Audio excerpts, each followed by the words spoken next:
Live from our 7 Tasmania studios, your nightly news with Kim Miller begins now. Good evening, everyone. First tonight, a federal spin doctor who once worked for former Tasmanian Premier Will Hodgman has resigned over allegations he made sexist remarks. Greens leader CASSY O'Connor has told Parliament she was the victim of a foul-mouthed insult in 2019. Premier Peter Gutwein says the incident was investigated, while the Prime Minister has condemned the comments. 3 foul words uttered 2 years ago have stuck with CASSY O'Connor. Yesterday, she repeated them in Parliament. As he and his colleagues walked across the lawns not far from us, Mr Hodgson called me a meth head. It's alleged federal advisor Andrew Hodgson made the comments while working for former Tasmanian Premier Will Hodgman. They were overheard by Greens advisor Alice Giblin. But the matter was subsequently referred to DPAC for investigation. In the end, Madam Speaker, Alice was not believed. Late last night, Mr Hodgson resigned as the claims resurfaced. Good result, but 2 years too late, in my view. Mr Hodgson was contacted for comment. In a statement, Federal Housing Minister Michael Sukar said the government was unaware of any allegations raised about the alleged behaviour of the staff member during their previous employment. There were stronger words from the Prime Minister. The particularly vile language that was expressed by that staff, and not on one occasion, is my understanding. This only very recently came to our attention, and we dealt with this over the last couple of days, and as I think you expect us to. Peter Gutwein says the original investigation won't be released, instead focusing on an upcoming review of workplace culture at State Parliament. What I want to do is focus on those things that I can change, and where there are gaps, where there are matters that need to be addressed, then through the process that I've outlined, that's exactly what we'll do. Investigate now! With the spotlight on sexism bringing thousands to rallies this week, advocates are expecting more women to come forward. Workplaces and sectors need to be prepared to address the disclosures, to work with the impacts. And workplaces will need to respond. Sean McComish, 7 Tasmania News. The Greens are attempting to cap rents in the state, warning more Tasmanians are being priced out of the market. The bill, introduced before Parliament, would allow tenants to challenge rent rises above CPI. The party argues current protections don't go far enough to help the worsening housing crisis. We could change the law so that Tasmanian tenants can breathe a little easier and don't have to live in fear, as they are now, of the next rent hike, possible homelessness. The state government has already ruled out supporting the bill. The state government has announced it's streamlining the process of COVID check-ins at Tasmanian businesses. From May 1st, the Check-in Tas app will be the only system allowed for collecting contact tracing information. It must be used at all restaurants, places of worship, tourist attractions, concerts and hairdressers, with public health saying it's especially important with new strains of the virus emerging. Check-in Tas is the easiest and safest way for public health to collect accurate, reliable and accessible contact tracing information that can be used to help protect Tasmanian communities from COVID. Businesses must comply with the mandate, with the government encouraging all Tasmanians to download the free app. Legal advice sessions are being offered to elderly people in the north and northwest of the state. Having found success with the program in the south, Legal Aid Tasmania is offering free advice on issues specific to older Tasmanians. Particularly things like elder abuse are unique to older people, and also a lot of life planning documents, enduring powers of attorney, enduring guardianship. Advocacy Tasmania says in the year to 2020, calls to its elder abuse hotline rose by more than 65%. A young Tasmanian woman has issued a desperate plea for people to donate blood and join the bone marrow registry.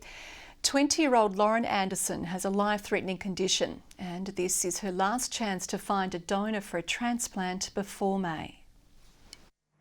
Lauren Anderson has been managing a rare blood condition called congenital neutropenia her whole life. That basically means that I don't make neutrophils, which is the white blood cell that fights infection. But in 2019, due to a mutation, The medication she used to manage it stopped working. They said that I have to have a bone marrow transplant, and so I had that last year and I had to have chemotherapy and everything, but it didn't work.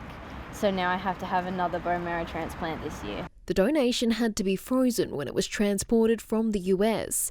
Doctors believe that may have been the reason it failed. And out of 38 million people on the register, that was her one viable option.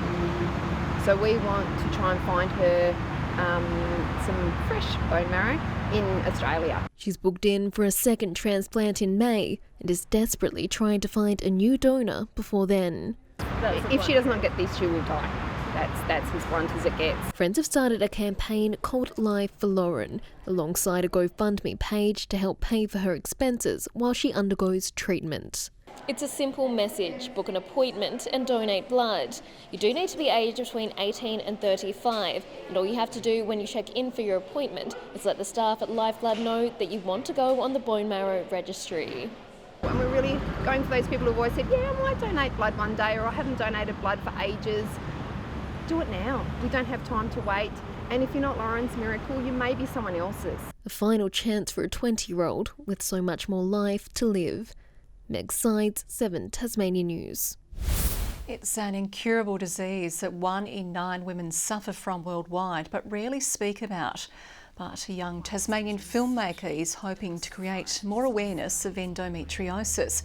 27-year-old SOPHIA Bender has produced a movie which shares the stories of women living with the disease in an effort to break the stigma. Probably have to explain on average to 50% of people what the disease actually was. And I didn't want to feel that anymore. I didn't want to feel guilt and shame about something that was out of my control. Endo Girl will premiere at the State Cinema next week. The sport of orienteering has been made more accessible with the introduction of 6 new courses around Launceston.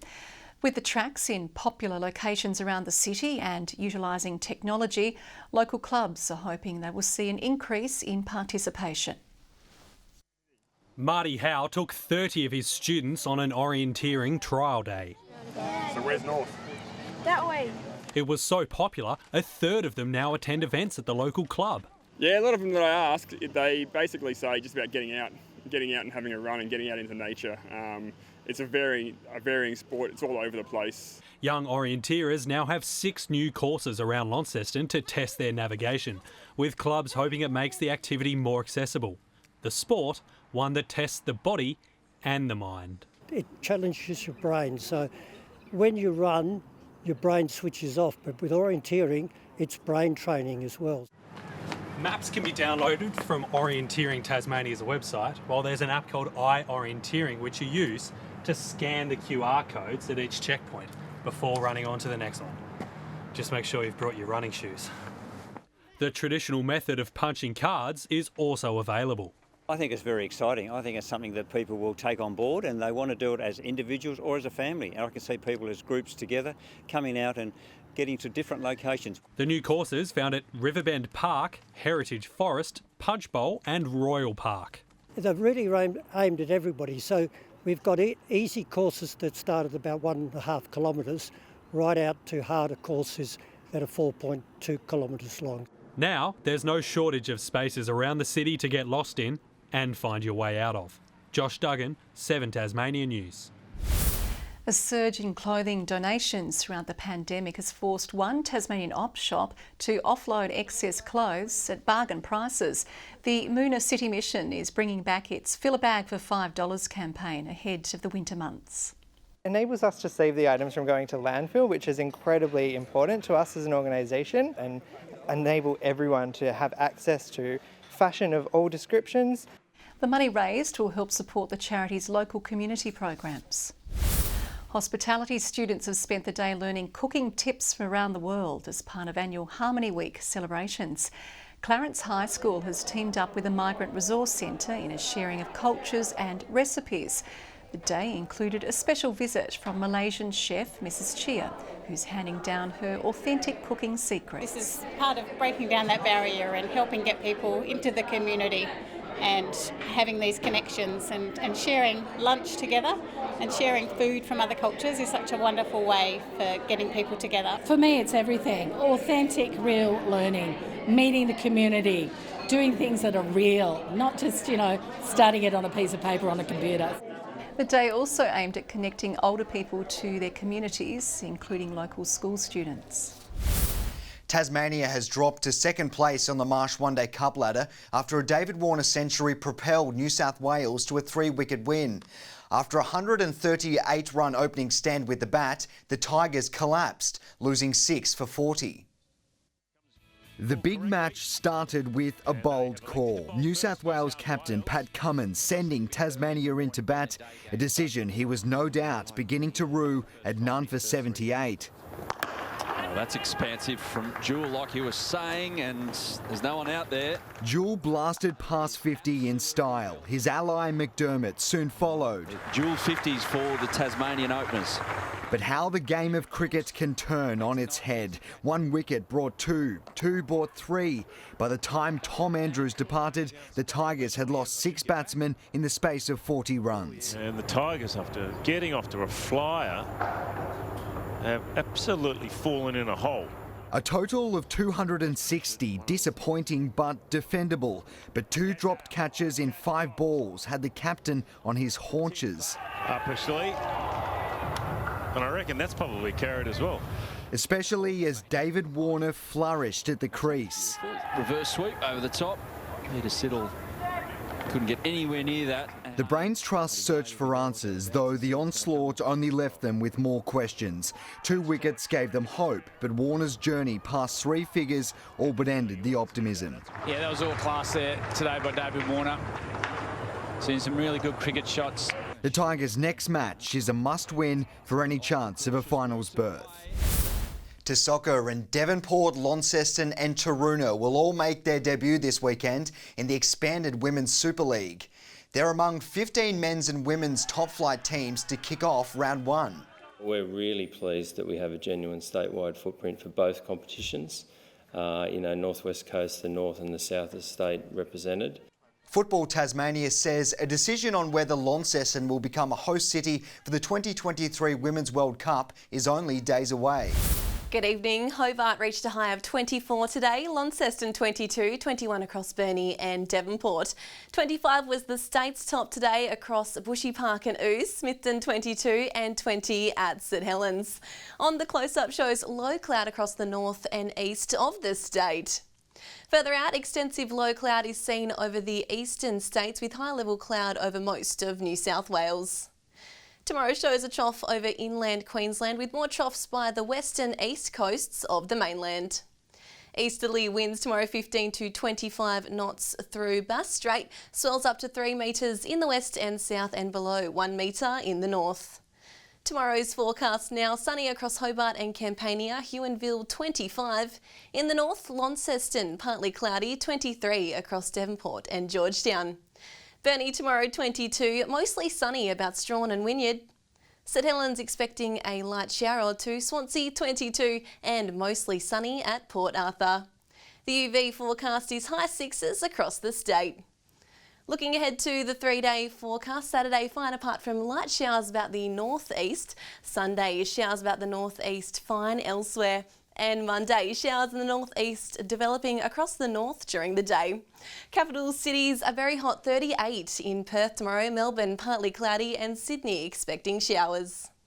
And currently Hobart sunny and 20, Launceston partly cloudy and at Devonport 19. That's all for weather, Kim. Thank you very much, Jackie, and that is your news for this Thursday evening. There'll be news, sport and weather updates throughout the evening. Have a great night. See you tomorrow. Good night.